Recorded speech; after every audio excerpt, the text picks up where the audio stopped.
नमस्कार, news street पर दो टूक लेकर मैं हूं आपके साथ धीरेन्द्र अवस्थी। मोदी सरकार के कार्यकाल को आज 11 साल पूरे हो चुके हैं। 11 साल के जश्न के साथ ही बीजेपी इन 11 सालों की उपलब्धियों को भी गिना रही है। बीजेपी के राष्ट्रीय प्रवक्ता जेपी नड्डा ने एक प्रेस कॉन्फ्रेंस करते हुए सरकार का रिपोर्ट कार्ड पेश किया, जिसे लेकर सपा प्रमुख अखिलेश यादव ने बयान दे डाला। अखिलेश यादव बोले कि दिल्ली के 11 और यूपी के 9 साल कुल मिलाकर सरकार को 20 साल का हिसाब किताब देना होगा। वहीं कांग्रेस की ओर से प्रेस कॉन्फ्रेंस की गई, जिसमें कांग्रेस ने कहा है कि ये नो डाटा अवेलेबल सरकार है। देखा जाए तो सीधे तौर पर विपक्ष मोदी सरकार के कार्यकाल पर सवाल खड़े कर रहा है। दो टूक में इसी मुद्दे पर करेंगे चर्चा। पहले सुनिए बयान। रिस्पॉन्सिव गवर्नमेंट, रिस्पॉन्सिबल गवर्नमेंट, एक जिम्मेवार सरकार, एक जवाबदेह सरकार, और इसके साथ साथ हम ये कहेंगे कि पॉलिटिक्स ऑफ रिपोर्ट कार्ड, यानी हम अकाउंटेबल गवर्नमेंट। जो हम काम कर रहे हैं उसको हम जनता के सामने अकाउंट करते हुए चीज़ों को रखें। ये नई संस्कृति पैदा हुई। जो उत्तर प्रदेश की जनता, मैं सवाल 11 साल का नहीं कर रहा हूँ, ये 11 साल आपके लिए हो सकते हैं, लेकिन अगर दिल्ली की सरकार के 11 साल और उत्तर प्रदेश की सरकार के लगभग 9 साल, इन दोनों को जोड़ दें तो 20 साल का लेखा जोखा सरकार को देना पड़ेगा जनता के बीच में क्या किया है। और वो तमाम आंकड़ों पे बहस करनी पड़ेगी कि हम शिक्षा के क्षेत्र में कितना आगे बढ़े हैं, हम बेरोजगारी में कितना पिछड़ गए हैं, हम रोजगार देने में कितना कामयाब हुए हैं, हम जो इन्वेस्टमेंट लाना चाहते थे हम इन्वेस्टमेंट कितना लाए हैं भारत सरकार और उत्तर प्रदेश सरकार ने मिल करके। और उत्तर प्रदेश के लोग तो ज़्यादा आकलन इसलिए करेंगे क्योंकि देश के प्रधानमंत्री यहाँ से हैं। तो सच कहें तो ये मोदी सरकार के 11 साल नहीं, मैं तो ये कहूँगी कि ये तो नो डेटा अवेलेबल सरकार के 11 साल हैं, जैसा डॉक्टर गौड़ा ने अभी हमें बताया। और हम लगातार निरंतर कांग्रेस पार्टी से ये जारी करते रहते हैं कि उनके दावे बनाम सत्य आखिर है क्या। ये नो डेटा अवेलेबल सरकार के 11 साल हैं। और आज की बहस क्यों सवाल पर एक बार नजर डाले थे। मोदी सरकार के 11 साल विपक्ष क्यों मचा रहा है बवाल? नड्डा ने दिया जवाब। हिसाब क्यों बिगड़े अखिलेश भाई साहब? मोदी युग में देश बना विश्व गुरु, विपक्ष की सियासत हुई शुरू। यूपी से कश्मीर कितनी बदली तस्वीर? मोदी की तीसरी पारी अभी से चौथी की तैयारी। इन्हीं सवालों के साथ में चलिए चर्चा की शुरुआत करते हैं। हमारे साथ में शरद त्रिवेदी, प्रवक्ता बीजेपी, विनय सिंह, प्रवक्ता समाजवादी पार्टी, और मनीष हिंदवी, प्रवक्ता कांग्रेस, हमारे साथ जुड़ गए। आप तीनों का न्यूज स्टेट पर बहुत बहुत स्वागत है। सबसे पहले शरद त्रिवेदी जी, आपके पास ही आना चाहेंगे, क्योंकि जेपी नड्डा की तरफ से जहां पर मोदी सरकार के कार्यकाल की बड़ी उपलब्धियों को गिनाया गया है, तो वहीं समाजवादी पार्टी की बात करें, कांग्रेस की बात करें, तो इसको लेकर विपक्ष की तरफ से सरकार को घेरा जा रहा है। कांग्रेस की तरफ से तो साफ कह दिया गया कि नो अवेलेबल डाटा सरकार है ये। देखिए, हम अब नहीं कह रहे हैं, अब तो विश्व कह रहा है। अभी 3 दिन पहले वर्ल्ड बैंक की रिपोर्ट आई है कि 27 करोड़ लोगों को गरीबी रेखा के ऊपर हम लेके आए हैं। ये हमने आंकड़े नहीं लाए, ये वर्ल्ड बैंक के आंकड़े हैं। जो डिफेंस मैन्युफैक्चरिंग है वो पहले जो है एक्सपोर्ट होता था 600 करोड़, अब 25,000 करोड़ हो रहा है। आयुष्मान भारत योजना में 50 करोड़ लोगों को फ्री सेवा दी जा रही है। 4 करोड़ मकान बनाए गए हैं, 12 करोड़ गैस के कनेक्शन और 16 करोड़ पानी के कनेक्शन दिए गए हैं। हमने तो विपक्ष ने जो सपना देखा था उसको भी हमने पूरा किया है। बोगीबील पुल का सपना इन्होंने देखा था, हमने पूरा किया। जो सिक्किम और गोवा एयरपोर्ट का सपना विपक्ष ने देखा था, हमने पूरा किया। मेरठ एक्सप्रेस पे रैपिड रेल ट्रांसपोर्ट सिस्टम का सपना इन्होंने देखा था, हमने पूरा किया। AK 203 राइफल जो बनने का सपना कांग्रेस दिखा रही थी उत्तर प्रदेश को, उसकी जमीन अलॉटमेंट और मैन्युफैक्चरिंग हमने शुरू करी है। पहले 17 किलोमीटर सड़क बनती थी, अब 47 किलोमीटर सड़क बन रही है।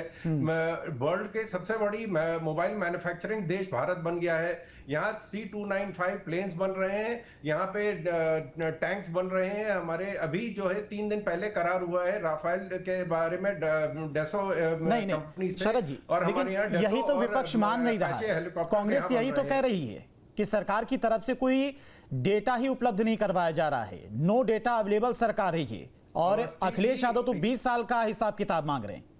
अवस्थी जी, ये तो हम तो चैलेंज कर रहे हैं, हमने तो होर्डिंग लगाई है। आज सुबेरे के अखबार में, टाइम्स ऑफ इंडिया और जितने भी अखबार हैं उन सब में छपा है, फ्रंट पेज पे पूरा आंकड़े आए हैं। आप कह दीजिए कि गलत है, आप हमको कोर्ट लेके जाइए ना। हम तो जब ये कहते हैं कि आप झूठ बोल रहे हैं, हम इनको कोर्ट में लेके गए, इन्होंने माफी मांगी, 3 बार माफी मांगी गई है। तो ये खुद साबित करे ना कि साहब ये आंकड़े गलत हैं। हम तो कह रहे हैं, हम तो चीख चीख के कह रहे हैं कि ये हमारे आंकड़े, कह दें कि आंकड़े गलत है। वर्ल्ड बैंक गलत बोल रहा है, जो 25,000 करोड़ के जो हम निर्यात कर रहे हैं, हम गलत बोल रहे हैं। सबसे बड़ा mobile second largest manufacturing hub हम कह रहे हैं, ये कह दें गलत बन रहे हैं। जो सबसे हाईएस्ट रेलवे ब्रिज बना है, ये कह दें कि साहब इससे भी बड़ा, इससे भी ऊंचा कोई पुल बना है, हम मान लेंगे उस बात को।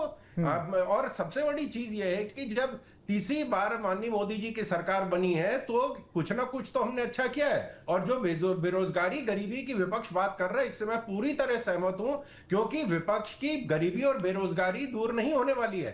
केंद्र में एक युवा बेरोजगार घूम रहे हैं, उत्तर प्रदेश में दूसरे युवा बेरोजगार घूम रहे हैं, तो ना इनकी गरीबी दूर होने वाली, ना इनकी बेरोजगारी दूर होने वाली है। जो हाल अभी हुआ है इससे बेहतर होने जा रहा है। भारत चौथी बड़ी, सबसे बड़ी अर्थव्यवस्था बना है, जो पिछले 70 साल में हम 10वें नंबर पे पहुंचे थे, 11 साल में हम चौथे नंबर पे पहुंच गए, और हम अब तीसरे में हम चैलेंज कर रहे हैं कि 2027 में हम तीसरे नंबर पे पहुंच जाएंगे। और ये तब है जब विश्व की सबसे बड़ी आपदा को भारत ने झेला है। 7वीं सबसे बड़ी, जो विश्व की सबसे बड़ी तेज चलने वाली अर्थव्यवस्था भारत की है, और जो यूक्रेन की लड़ाई उसका भी मार झेल रहा है, पूरा विश्व झेल रहा है, उसके बाद ये हमने करके दिखाया है। ठीक है मनीष हिंदवी जी, डेटा दे दिया सरकार ने, शरद त्रिवेदी जी ने आपको बहुत सारे कामों का लेखा जोखा बता दिया है। शरद जी की बात का जवाब उन्हीं की भाषा में दे देते हैं। जो डेटा की बात कर रहे हैं, तो कांग्रेस ने कहा ये नो डेटा सरकार है। 2013 में एक सर्वे हुआ था, अनएम्प्लॉयमेंट एम्प्लॉयमेंट सर्वे, ये हमेशा सरकार कराती रहती है, जिससे ये पता चलता है कि कितने लोग बेरोजगार हैं, कितने लोग सेल्फ एम्प्लॉयड हैं, कितने लोगों की एवरेज इनकम क्या है। इस सरकार ने 2013 के बाद उस सर्वे को नहीं कराया। सवाल उठता है क्योंकि बीच में लगातार एनएसएसओ की एक रिपोर्ट आई थी, उसने ये बताया कि 45 साल की उच्चतम बेरोजगारी पर है, तो इन्होंने इसलिए उस सर्वे को नहीं कराया कि उससे इनका सच सामने आ जाता। हर 10 साल पे इकोनॉमिक जनगणना होती है, इन्होंने 21 की जनगणना अब बता रहे 25, 26, 27 में कभी कराएंगे। ये सब आप जनगणना क्यों नहीं करा रहे? अब कोरोना का नाम मत लीजिएगा, कोरोना 22 में खत्म हो गया था, उसके बाद भी आप नहीं करा पाए क्योंकि सच सामने आ जाएगा। तो ये नो डेटा सरकार है, और इनके तमाम झूठ हैं जो तैरते रहते। मैं 2-4 बातें आपके सामने कहना चाहूंगा। ग्लोबल, हम अभी वर्ल्ड बैंक की बात कर रहे थे, तो वही वर्ल्ड बैंक 2-3 बातें कहता है। ग्लोबल हंगर इंडेक्स में हम 127 देशों में 105वें नंबर पर है, उस पर जवाब देना चाहिए। हमारे पास जो एनीमिया का केस है 5 साल से नीचे के बच्चों का और गर्भवती महिलाओं का, वो सब सहारन अफ्रीका से ज्यादा खराब है। अभी आप हथियारों की बात कर रहे थे, वहां पर एक रिपोर्ट में आपको बता दूं, एक Stockholm international peace research institute है, उसने ये बताया कि भारत अभी भी 25 टॉप एक्सपोर्टिंग नेशंस में नहीं है। हाँ, हम 2015 से 19 और 20 से 24 का डेटा अगर आप देखेंगे तो आज भी दुनिया के दूसरे सबसे बड़े हथियारों के इंपोर्टर हैं। अभी भी हम दूसरे सबसे बड़े इंपोर्टर हैं, ठीक है ना। इनइक्वालिटी की अगर आप बात करेंगे, असमानता की, तो ऊपर का जो ब्रिटिश राज में असमानता थी वो मोदी के राज में है। टॉप का 1% के पास 40% वेल्थ है, और नीचे का जो 50% है उसके पास मात्र 3% वेल्थ है।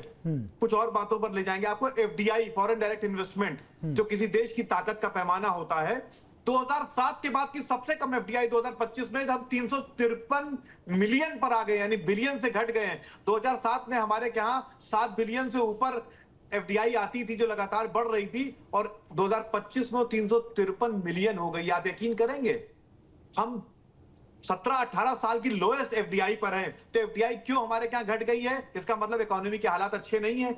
एक महत्वपूर्ण बात आपको और बताऊं, जो सकल स्थिर पूंजी निवेश है उसमें प्राइवेट सेक्टर की हिस्सेदारी घटकर सिर्फ 32% रह गई है। इसका मतलब जो निजी क्षेत्र है, प्राइवेट सेक्टर है, वो नए निवेश नहीं कर रहा है। तो सवाल इस बात का क्यों नहीं कर रहा है? इसका मतलब अर्थव्यवस्था के हालात ठीक नहीं है, वो डरा हुआ है, तभी तो नए निवेश नहीं कर रहा है। नहीं, और आपको मनीष आपको बताऊं, अर्थव्यवस्था के हालात ठीक नहीं तो दुनिया की चौथी सबसे बड़ी अर्थव्यवस्था कैसे बन गई? 2013-14 की बात करें, 10वें पायदान पर हम थे। अगर मोदी जी नहीं, अगर आप प्रधानमंत्री होते तो भी वो इकोनॉमी, तो हमने इनको 2 ट्रिलियन की इकोनॉमी तो करके दी थी। कौन सा एहसान किया इन्होंने? हमने जब 2004 में अर्थव्यवस्था ली थी तो वहां से लेकर 14 तक 3 गुना कर दिया था। 2 ट्रिलियन बना के दी थी कितने सालों में? उनका तो 11 साल हुआ है, 11 साल में डबल अरे कर भाई, दिए। अरे 4.2 11 साल नहीं होता है तो थोड़ा थोड़ा वर्ड हिस्ट्री को पढ़िए। सबसे मुश्किल आती है पहला ट्रिलियन बनाने में, सबसे मुश्किल आती है पहला ट्रिलियन। अमेरिका को लग गए थे 200 साल पहला ट्रिलियन बनाने में, हमने आजादी के बाद 65 साल में पहला ट्रिलियन बनाकर दे दिया था, और दूसरा ट्रिलियन 10 साल में बनाकर दे दिया था।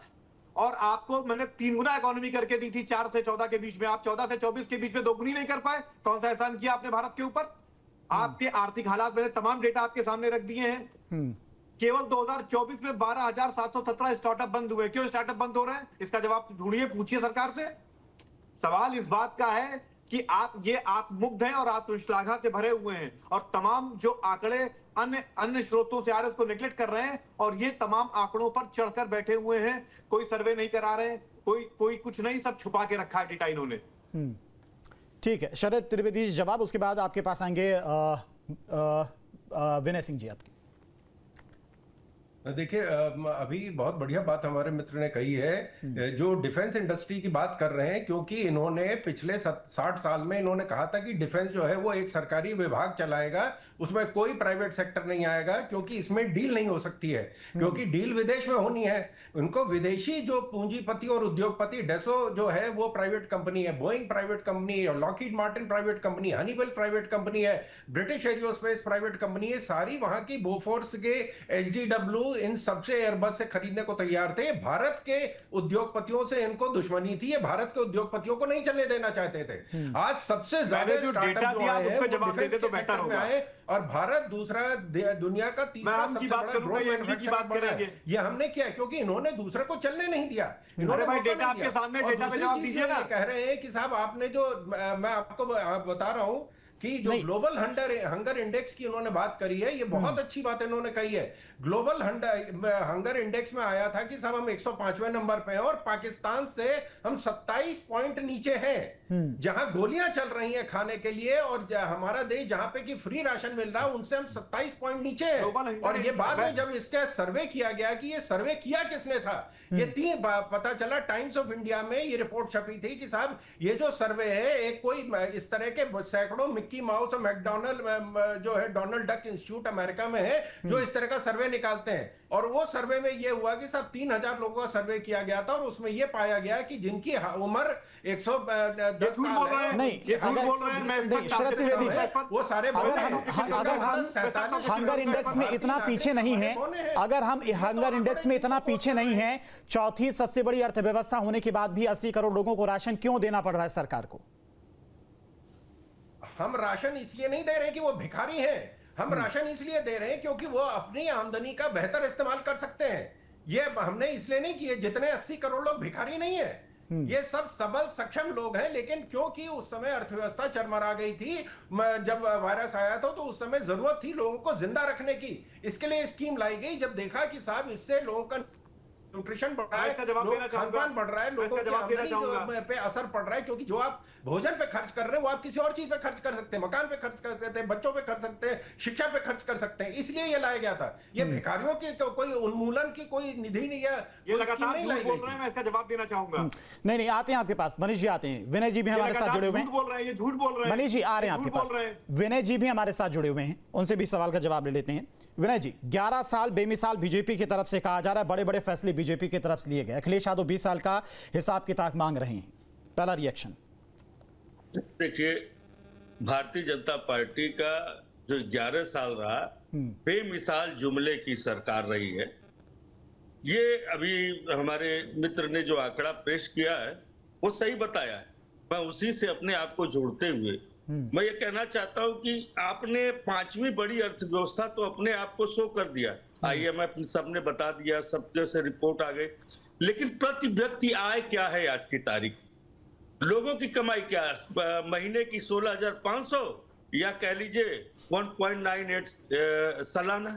तो ये स्थिति है। आप है 5वीं अर्थव्यवस्था, लेकिन आपसे आगे जो पांच लोग और हैं, प्रति व्यक्ति आय आपसे कहीं बहुत बेटर है, आपसे बहुत अच्छी है। ये आंकड़े की जादूगरी, आंकड़े में बात करने वाले की धरातल पे कुछ नहीं है, केवल जुमला बाजी पूरे साल माननीय प्रधानमंत्री जी ने करते रहे। कभी यूट्यूबर्स की मीटिंग होगी तो उसमें कह देंगे कि हम जो है ट्रेन से बड़ी यात्रा करते थे, और जब जगह नहीं मिलती थी तो लोगों का हाथ देखने लगते थे तो जगह मिल जाती थी। जबकि ये लेख जो है, एक वकुल त्रिपाठी है गुजराती लेखक, उनका लेख था, वही पढ़ करके अपने ऊपर लागू कर दिया। बताया कि मैंने 35 साल भिक्षा मांगी है, और उसके बाद 2 रुपए चाय बताते सन 1965 और 60 में, जब 10 या 20 पैसे की एक कप चाय। केवल देश को उलझाने का काम, केवल देश को बेवकूफ बनाने का काम इन्होंने नहीं तो कहा। इन 11 सालों में क्या कोई काम नहीं हुआ? विनय जी, इन 11 सालों में कोई काम नहीं हुआ? अरे झूठ तो सुनिए इनकी पहले, देश को कैसे उलझाए। तो इन्होंने कहा मैंने अडवाणी की फोटो 1987-88 में खींच करके ईमेल कर दिया था अडवाणी जी को, जबकि इंटरनेट कब आया? 1995 में, और बर्बली तौर पर 1982 में जो है उसको चेक किया गया, लेकिन 1995 कहां से आपने भेज दिया था? झूठ, केवल झूठ। गंगा मैया ने मुझे बुलाया है विकास के लिए। अरे गंगा मैया किसी और काम से जाते हैं लोग, सब लोग जानते हैं। लेकिन चलिए, आपको चुनाव जिताने के लिए बुला लिया है। कभी कहते हैं कन्नड़ के 1980 में एक अखबार में निकला कि ये ग्रेजुएट इंजीनियर है। ये तो केवल झूठ बोले हैं, काम कुछ नहीं हुआ है। अगर हमारे भाजपा के मित्र बैठे हैं, बता दे 2 करोड़ नौकरियां इन्होंने कहा था हर साल देंगे। पूरे 11 साल में 20 लाख नौकरियां नहीं आई हैं। हर साल 2 करोड़ नौकरियों की बात किया था। किसानों की आय दुगनी करने की बात की थी। किसान आत्महत्या कर रहे हैं, युवा बेरोजगार सड़कों पर घूम रहे हैं। नहीं तो मोदी जी तो खुद कहते हैं कि जॉब सीकर नहीं जॉब क्रिएटर बनिए। आप खुद पर आप डिपेंड हुई। उनका तो साफ तौर पर कहना है लोगों को जॉब दीजिए। कौन सी बात आप कह के क्या? जब 2014 में सरकार आई थी, इतनी लंबी लंबी बातें की गई थी, 500 रुपए का सिलेंडर हो जाएगा, तो लोगों ने विश्वास करके बहुत विश्वास किया था इनके ऊपर, इनको वोट दिया था। उसके बाद इनकी सरकार आई थी, लेकिन लोगों की आशाओं पर कैसे पानी फिरा। इन्होंने कहा था काला धन सारे वापस आएंगे। 1 रुपया आया क्या? और काले धन का भरमार हो गया, पहले से ज्यादा हो गया। तो मोदी जी ने केवल झूठ का और लोगों को कहीं न कहीं उलझा करके हिंदू कोई अगर काम नहीं हुआ विनय जी, जैसा कि आप कह रहे हैं, ट्रिपल तलाक, धारा 370, वंदे भारत ट्रेन में आपने भी सफर किया हो सकता है कई बार, वो क्या पहले मुमकिन था? पहले की सरकारों में मुमकिन था? तो ऐसा तो आप नहीं कह सकते कि बिल्कुल काम ही नहीं हुआ है देश में। वंदे भारत में है क्या? उससे पहले शताब्दी चलती थी, खाली ट्रेन का सांचा अलग कर दिया गया है। वही स्पीड, वही सुविधाएं शताब्दी में नहीं थी क्या? केवल बेवकूफ बनाएंगे आप देश को। पहले ना कैसे पकड़ते थे, अब घुमा करके पकड़ेंगे, बताएंगे कि हम बड़े टेक्निक से पकड़ रहे हैं। केवल झूठ बोला इन्होंने, देश को जाए, देश का सर नीचे करने का काम किया। अभी अब हमारे भाई कह रहे थे, विदेश की बात कर रहे थे, हमारे विदेश मंत्री हमारे देश में इंटरव्यू नहीं दे पा रहे हैं। विदेश के किसी छोटे चैनल को, हमारे यहाँ की मीडिया को क्यों नहीं देते हैं इंटरव्यू? कई बार दिया था, नहीं बताते हैं। इंटरव्यू दिया तो था कई बार इलेक्शन के टाइम पे मोदी जी ने, आपने नहीं देखा था क्या? इलेक्शन नहीं, हम सिंदूर के जो ऑपरेशन हुआ उसके बाद बता दीजिए कब इन्होंने इंटरव्यू दिया है किसको? मोदी जी बोल नहीं रहे हैं, बार बार ट्रंप बोल रहे हैं कि हम हड़काए हैं, हम बिजनेस के लिए डराए हैं। चुप है, क्यों चुप हो भाई? आप किससे डर रहे हो आप?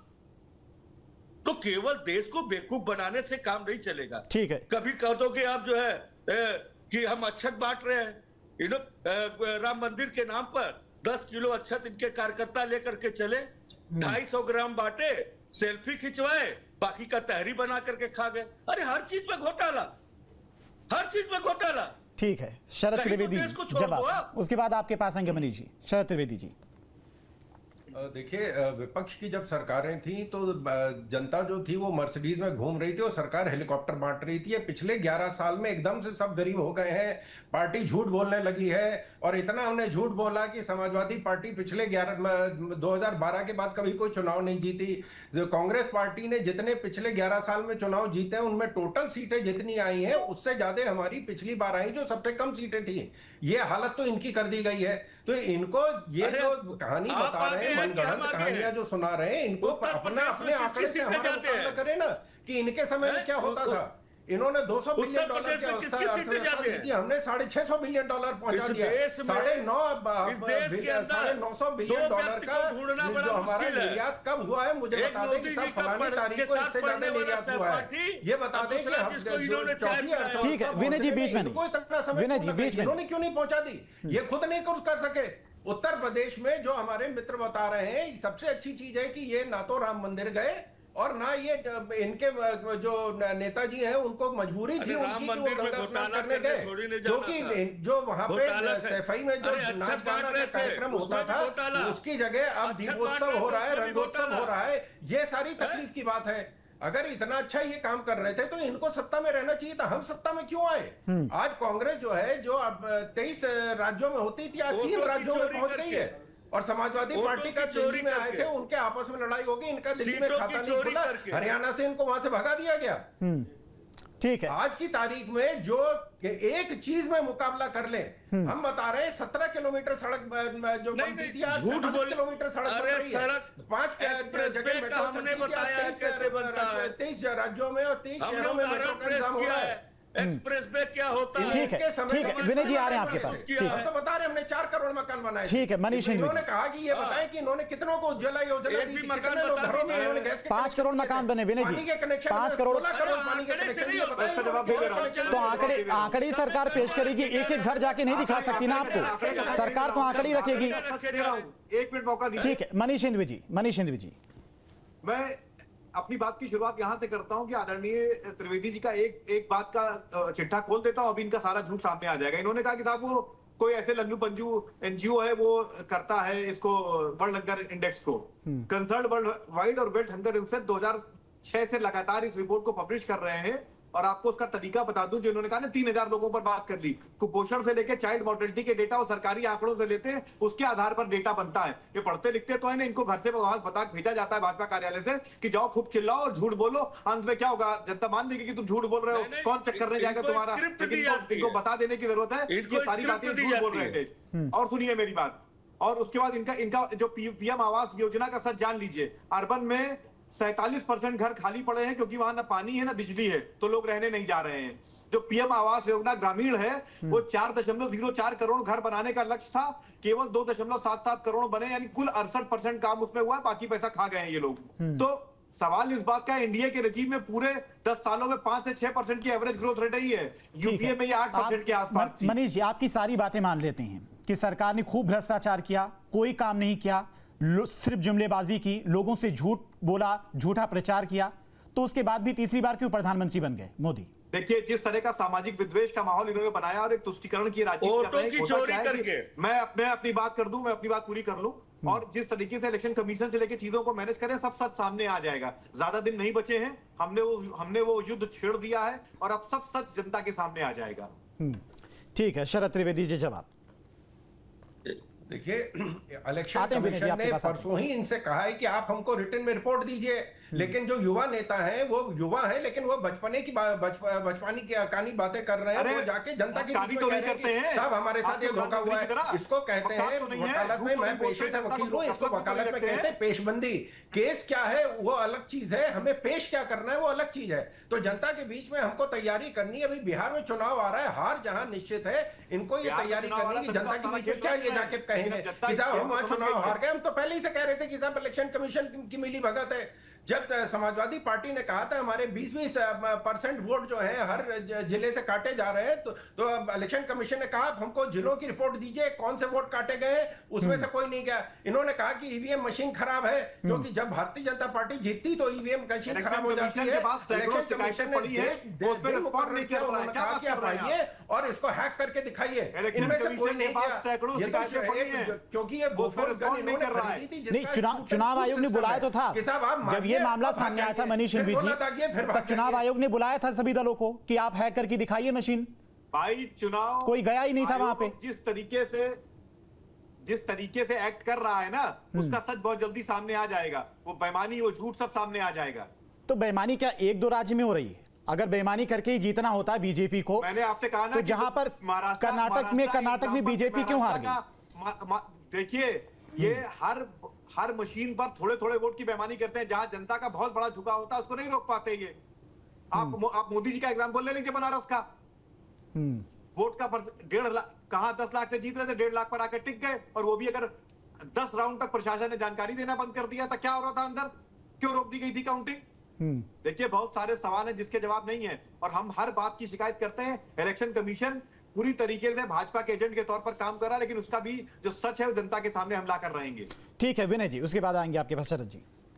देखिए अभी हमारे भाजपा के जो मित्र कह रहे थे कि इलेक्शन कमीशन और वोट के बारे में, उत्तर प्रदेश के अंदर अगर ईमानदारी से लोकसभा का चुनाव हुआ होता तो सुपड़ा साफ था भारतीय जनता पार्टी का।